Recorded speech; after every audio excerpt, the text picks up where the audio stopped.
What's going on, ladies and gents? Mr. D'Souza here. I hope you're doing well. Today is Figure Things Out Friday, which is essentially going to be me giving you a video. You're going to take notes in that video, and it's going to help you prepare for when we next meet either on Monday or Tuesday, whenever you have us. So, just as a reminder, make sure you're taking notes on every single page. As well, remember this is a video. You can pause, fast forward, rewind. I also suggest, especially when you're watching math videos, you can change the speed in which the video goes. So if this is too slow for you, you can speed it up. Anyways, let's jump into it. So today we're going to be talking about what the relationship between sets and functions are. Now, you should know what sets are based on our last problem set, and functions you've been learning almost your entire life. Ignore this do now. This is completely from last class. Embarrassing. So today your learning objective will be, we will be able to determine what a set is and identify when a relation is a function. Remember, this is just a quick overview. The assumption is you do know what this is, you just need a little reminder. And as a reminder, to be successful today, all you gotta do is just take notes and be prepared for the next time I see you. So let's jump into it. All right, so our first vocabulary word is a set. A set is a collection of objects. And these objects we typically call elements in the mathematics field.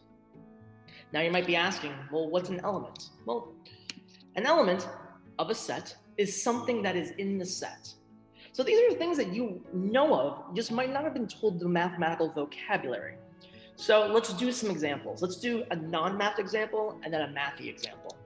So let's say I give you set A, and sets we usually denote by the following. We usually have a letter that represents the set. Sometimes we like to call sets with names like this is the set of integers or this is the set of solutions, but typically we use a letter. And then inside the set, we use curly brackets. So it's like this and like this. And then inside we put the things that are in that set. So in this set, maybe this is like a set of like house pets. We can consider a cat would be an element of set A.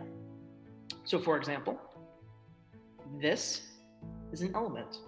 Can you think of another element that's in this set? Yeah, so if you said either dog or fish or bird, those each are elements that are in the set. So why don't we go into a mathy example? So if I give you, in a math example, that set B is the set of coordinate points 1, 2, 2, 4, 3, 6, 4, 8. Now, maybe this is a set of solutions to a particular equation. Maybe this is a set of the domain and range that are representing of a function. It could be a lot of different things. But if I asked you, what is an element of this set? Well, an example of that could be 3, 6. That could be an element of set B. Mistake. That should be B, right?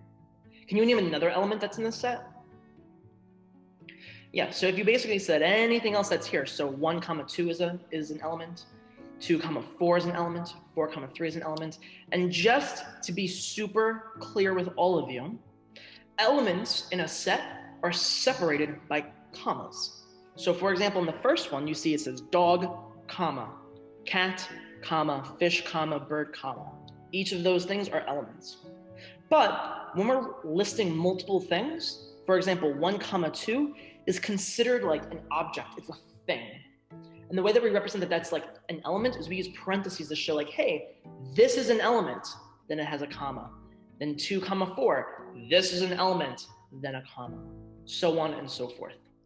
All right, so let's go back into the past and talk about a function. Functions are super important as they dictate so many things that happen in our world.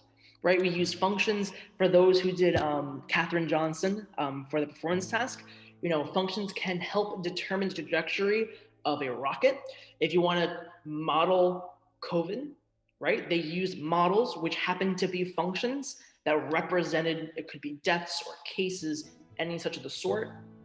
Functions can do a lot of things. They're super powerful. And as you go deeper into math, the more complicated they get because functions aren't just what you see on this screen. We're actually going to go deeper into what a function is and understand how it relates to sets. That will be our lesson on Monday and Tuesday.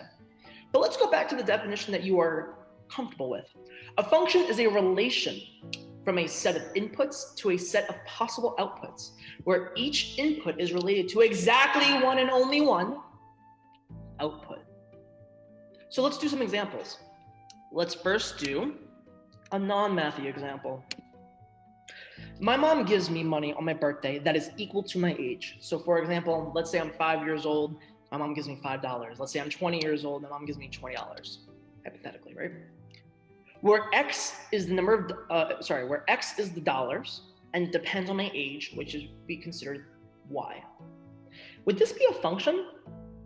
Meaning that no matter what age I am, the output only maps to one thing? Well, let's try this out. A very simple way to do this is try to list things. So let's say I'm 1 year old, I'd get $1. If I'm 2 years old, I get $2. If I'm 3 years old, I get $3. If I keep going, let's say I'm 50 years old, I'd get $50. Is there any time in my life that I'd become a certain age and I would get two different amounts of dollars? No, that doesn't make sense. Therefore, this is a function, right? For every input, so my age is the input, the output maps to one thing. Notice I use the word maps, but the output is one and only one thing. Let's do a math example. Let's say I give you a function, 3x plus 4. Is this a function? Now, hopefully, you all say, yes, it is a function because, one, I called it f of x, which doesn't necessarily mean it's a function. But hopefully you said this is a linear function, which all linear functions are functions unless it's a vertical line. But we can test this out. Why don't we do some coordinate points? So if I input the number 0, I get the number 4. If I input the number 1, I get 1 times 3 is 3, plus 4 is 7. If I put in 2, that's going to be 6 plus 4, 6, 7, 8, 9, 10. It's 10. And I can keep going on and on and on. And no matter what I input into my function, I will always get one output. And that's what makes it a function. Like I said, there's a lot more depth when it comes to functions, right? I just said like, oh, f of x doesn't necessarily have to be a function because it depends what you put into it. What we learn in school is we put in specific numbers. But what if I wanted to put in another function? What if I wanted to put in imaginary numbers? What would happen? And that's the stuff that we're going to explore, because that's going to help us dig a lot deeper into functions and how they can relate to other things in our world. So I hope this was helpful. Hopefully you watched it from beginning to end. Hopefully you took notes, because on Monday and Tuesday, whenever I have you, we're just going to hop right into some activities. I hope you have a wonderful day, and I will see you all soon. Have a great weekend, everyone. Bye.